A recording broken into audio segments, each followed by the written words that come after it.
नमस्कार दोस्तों पिछले कई दिनों से लद्दाख सुर्खियों में है। वहां पर भूख हड़ताल चल रही है। उसके पीछे का सबसे बड़ा कारण है सोनम वांगचुक।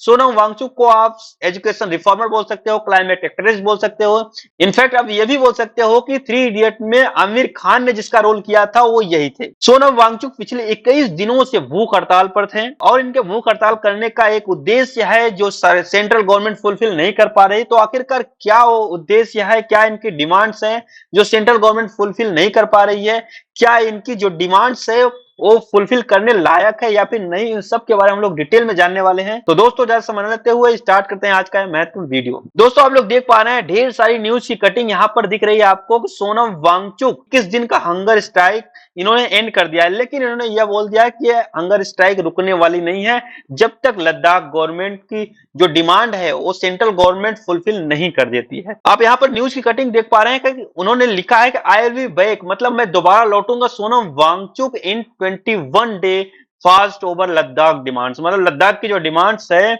उसको फुलफिल करने के लिए इन्होंने हंगर स्ट्राइक किया था, लेकिन 21 दिन के बाद इनको काफी ज्यादा मनाया गया। इन्होंने अपना भूख हड़ताल तोड़ा और इनका यह कहना है कि आई विल बी बैक, मतलब कि मैं दोबारा वापस आऊंगा। मेरा ये भूख हड़ताल खत्म होने वाला नहीं है जब तक लद्दाख की जो डिमांड है वो सेंट्रल गवर्नमेंट फुलफिल नहीं कर देती है। तो दोस्तों ये सब रहा पूरा मामला। इन सबको अब हम लोग डिटेल में जानते हैं कि आखिरकार क्या मामला था और कैसे कैसे इसका निपटारा होने वाला है। तो दोस्तों सोनम वांगचुक का कहना यह है कि जो भी हिमालयन रेंज का इकोसिस्टम है वो काफी ज्यादा फ्रजाइल हो रहा है, मतलब कमजोर होता जा रहा है। इसके पीछे का जो सबसे बड़ा रीजन है वहां पर जो भी इंडस्ट्रियलाइजेशन हो रहा है उसकी वजह से यह हो रहा है। और उनका यह मानना है कि इंडस्ट्रियलाइजेशन होना चाहिए लेकिन सब कुछ सोच समझ के होना चाहिए। दूसरी डिमांड इनकी यह है कि हमारा जो लद्दाख है उसको स्टेटहुड का दर्जा दिया जाना चाहिए और उसको 6 शेड्यूल में ऐड किया जाना चाहिए। तो आखिरकार स्टेटहुड कैसे बनते हैं और 6 शेड्यूल क्या है, उससे क्या प्रॉफिट होने वाला है लद्दाख को, इन सब के बारे में हम लोग डिटेल में जानने वाले हैं। लेकिन इससे पहले हम लोग ये जान लेते हैं कि इन्होंने भूख हड़ताल स्टार्ट किया था 6 मार्च को। आफ्टर 21 डे इन्होंने ये भूख हड़ताल खत्म की है। आप यहाँ पर देख पा रहे हैं कि ट्विटर पे ये न्यूज यहाँ पर आई है। इनका यह मानना था कि लगभग 7,000 लोग डेली सपोर्ट के लिए हमारे साथ आते थे और हम उनके बहुत आभारी हैं। और ये इन्होंने वीडियो में भी देखिए कुछ बोला है, आप लोग पहले वीडियो को ध्यान से सुनिए। नमस्कार और सलाम। आज मेरा 21वां दिन का अनशन खत्म हो रहा है और आज एक महत्वपूर्ण दिन है। आज मेरे पहले चरण का अंत है, मगर ये अनशन अभी खत्म नहीं होगा। मेरे बाद महिलाएं कल से 10 दिन का अनशन रख रहे हैं और सैकड़ों महिलाएं यहाँ पर होंगी। फिर उसके बाद युवा अपना अनशन रखेंगे और उसके बाद भिक्षु, जो बुद्धिस्ट भिक्षु है, वो रखेंगे। उसके बाद बड़े बूढ़े रखेंगे। फिर दोबारा से महिलाएं और शायद उस समय तक मैं फिर वापस आऊं। आप यहाँ पर देख पा रहे हैं कि वीडियो के माध्यम से उन्होंने बताया कि अभी के लिए 21 दिन तक मेरा ये भूख हड़ताल था और ये भूख हड़ताल खत्म नहीं हुआ है। अभी मेरे बाद 10 दिन तक महिलाएं यहाँ पर हंगर स्ट्राइक करने वाली हैं, उसके बाद युवा लोग करेंगे, उसके बाद बुद्धिस्ट वहां पर जो है वो हंगर स्ट्राइक करेंगे, उसके बाद दोबारा महिलाएं या फिर ये खुद वहां पर आके हंगर स्ट्राइक करेंगे, तब तक जब तक लद्दाख की जो डिमांड है सेंट्रल गवर्नमेंट फुलफिल नहीं कर सकती है। आप देख पा रहे हैं यहाँ पर ये ऑब्जर्वेशन में रखे गए हैं हॉस्पिटल में। अब हॉस्पिटल में क्या बोल रहे हैं इनको ध्यान से सुनिए। Good morning world, greetings from Ladakh. Yesterday I finished my 21 days of climate fast and I was brought to this hospital.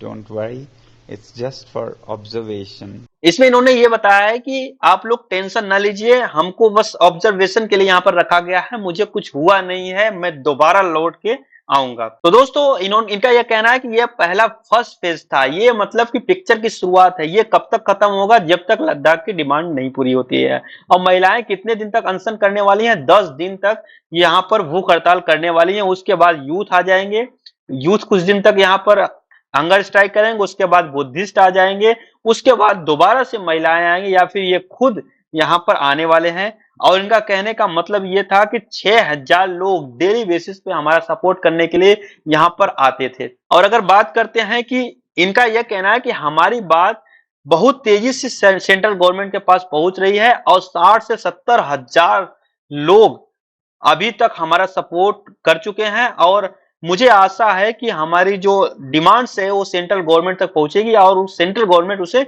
Fulfil करेगी। अब यहाँ पर देख सकते हैं कि इनकी डिमांड्स क्या है। इन्होंने सीधा प्राइम मिनिस्टर नरेंद्र मोदी का नाम लेकर सीधा बोला है कि Narendra Modi and home minister जो अमित शाह हैं उनकी बात को लेकर इन्होंने कहा है कि हमारा जो इकोसिस्टम है, हिमालयन रेंज का जो इकोसिस्टम है वो काफी ज्यादा फ्रजाइल हो रहा है, मतलब कमजोर होता जा रहा है। इसके पीछे का सबसे बड़ा कारण जो है इंडस्ट्रियलाइजेशन जो हो रहा है वो ठीक तरीके से नहीं हो रहा है, ठीक जगह पर नहीं हो रहा है, जिसकी वजह से काफी ज्यादा यहाँ पर प्रॉब्लम हो रही है। और यहाँ का जो ट्राइबल कल्चर है वो भी काफी ज्यादा प्रॉब्लम क्रिएट कर रहा है। यहाँ की कल्चर खत्म होती जा रही है। हम यहाँ के कल्चर्स या फिर यहाँ का जो इकोसिस्टम है उसको बचाने की कोशिश कर रहे हैं, और मुझे आशा है कि यहाँ पर जो सेंट्रल गवर्नमेंट है लद्दाख गवर्नमेंट की डिमांड्स को फुलफिल करेगी। आप यहाँ पर देख सकते हैं पीएम मोदी अमित शाह, इनका यह कहना है कि हम पीएम मोदी अमित शाह को एक अच्छा राजनेता के रूप में मानते हैं और मुझे आशा है कि वो ये काम करेंगे। अब हम लोग जान लेते हैं कि लद्दाख कहाँ पर है और उसका क्या लोकेशन है, और लद्दाख पहले कहाँ क्या उसका था। आपको पता है कि 5 अगस्त 2019 को, इससे पहले लद्दाख और जम्मू कश्मीर मिला के जम्मू कश्मीर एक स्टेट होते थे। उस समय लद्दाख की यह डिमांड थी कि एक यूटी के रूप में मैं बनूं, और दोबारा से फिर से स्टेटहुड का दर्जा के लिए क्यों ऐसा डिमांड कर रहा है लद्दाख। 370 जब खत्म हुआ उसके पहले तो एक स्टेट के रूप में थे जिसमें जम्मू कश्मीर और लद्दाख था, लेकिन उस समय इन लोग ये बहुत खुशी हुए थे जब 5 अगस्त 2019 को लद्दाख एक यूटी बना था। लेकिन उसके बाद इनका फिर से कहना है कि हम स्टेटहुड के रूप में बनना चाहते हैं। आप यहाँ पर देख सकते हैं ये वाला जो एरिया है आप देख पा रहे हैं ये लद्दाख है, और यहाँ पर ये छोटा सा जगह है कारगिल, और कारगिल में ज्यादा से ज्यादा यहाँ पर मुस्लिम मेजोरिटी है, और ये लद्दाख में आपको देखने को मिलेंगे ज्यादा से ज्यादा बुद्धिस्ट।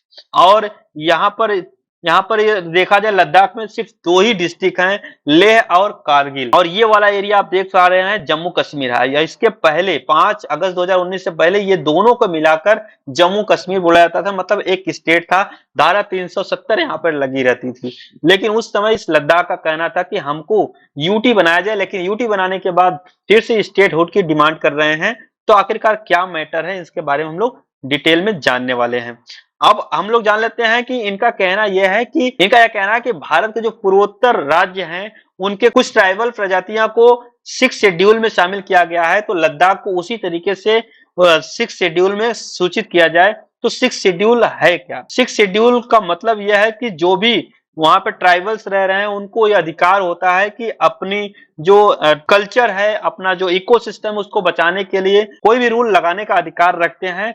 ये होता है 6 शेड्यूल में शामिल होने का। 6 शेड्यूल में अभी तक 4 स्टेट शामिल हैं, जिसमें से आप एक असम को मान सकते, असम है, मेघालय है, त्रिपुरा है, मिजोरम है। इन 4 राज्यों के जो ट्राइबल हैं उनको यह आजादी है कि वो अपने से अपने इकोसिस्टम को, अपने कल्चर को बचाने के लिए कोई भी नया रूल बना सकते हैं और लागू कर सकते हैं। ये इनको कॉन्स्टिट्यूशन मतलब संविधान के जरिए इनको ये अधिकार दिया गया है। लद्दाख यही चाहता है कि हमारा जो यूटी है उसको 6 शेड्यूल में शामिल किया जाए, ताकि हम अपने इकोसिस्टम को, अपने ट्राइबल कल्चर को बचा सकें और उस पर नए नए रूल बना सकें, जिससे हमारा कल्चर और हमारा जो इकोसिस्टम है उसको हम अपने से बचा सके। आप यहाँ पर देख पा रहे हैं कि 2002 से 2003 के बीच में लद्दाख का यह कहना था कि वो एक यूनियन टेरिटरी की डिमांड कर रहा था कि हमें यूनियन टेरिटरी बनाया जाए। लेकिन जब यूनियन टेरिटरी बन गया तो उनको स्टेटहुड का दर्जा चाहिए दोबारा से। उसके पीछे एक मेन कारण है। उससे जानने से पहले हम लोग ये जान लेते हैं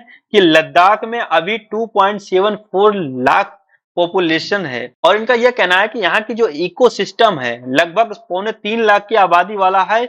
इस आबादी को भी बहुत ज्यादा फर्क पड़ने वाला है, यहाँ का कल्चर बिगड़ने वाला है, यहाँ का इकोसिस्टम खराब होने वाला है, यहाँ इंडस्ट्रियलाइजेशन जैसे ही बढ़ता है उस हिसाब से। अगर बात करते हैं लद्दाख को कि लद्दाख स्टेटहुड का दर्जा क्यों चाहता है, क्योंकि इससे पहले जो जम्मू कश्मीर राज्य हुआ करता था उस समय अगर एमएलए की बात किया जाए तो एमएलए में अगर जम्मू कश्मीर के 2 राजनेता जाते थे तो वहां पर देखा जाए तो लद्दाख के एक एमएलए जरूर शामिल होते थे, लेकिन जब से ये स्टेटहुड का दर्जा खत्म हुआ है, यूटी का दर्जा मिला है लद्दाख को, तब से यहाँ पर राज करते हैं लेफ्टिनेंट गवर्नर करते हैं। और लेफ्टिनेंट गवर्नर आपको पता होगा कि जिस राज्य के गवर्नर होते हैं उस राज्य में उनको कभी नहीं लगाया जाता है, लेफ्टिनेंट गवर्नर अलग स्टेट के होते हैं।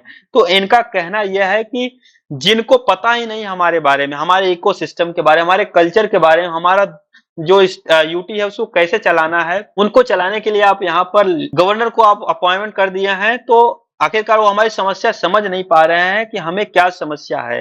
तो उनको इसीलिए चाहिए कि स्टेट रहेगा तो हमारे यहाँ इलेक्ट होंगे, हमारे यहाँ एमएलए होंगे, तो हम अपनी बातें रख सकते हैं, हम अपने हिसाब से अपनी सरकार चला सकते हैं। इनका मेन कारण यह है कि यहाँ पर गवर्नर की सरकार ना हो, या एक स्टेटहुड के रूप में डिमांड इसलिए कर रहे हैं। और इनका यह भी कहना है कि यहाँ पर लगभग जो हिमालयन रेंज है इसके आसपास लगभग 2 बिलियन पॉपुलेशन है, और 2 बिलियन पॉपुलेशन को इकोसिस्टम खराब होने से नुकसान होने वाला है, जिसमें से लगभग 1.5 बिलियन से 1.5 बिलियन से ज्यादा सिर्फ भारतीय हैं, और अगल बगल के जो कंट्री हैं बाकी के वो लोग हैं। तो भारत को काफी ज्यादा इससे नुकसान होने वाला है, क्योंकि जो इनका इंडस्ट्रियल प्लान है वो कोई प्लान तरीके से नहीं हो रहा है, प्री प्लान नहीं है।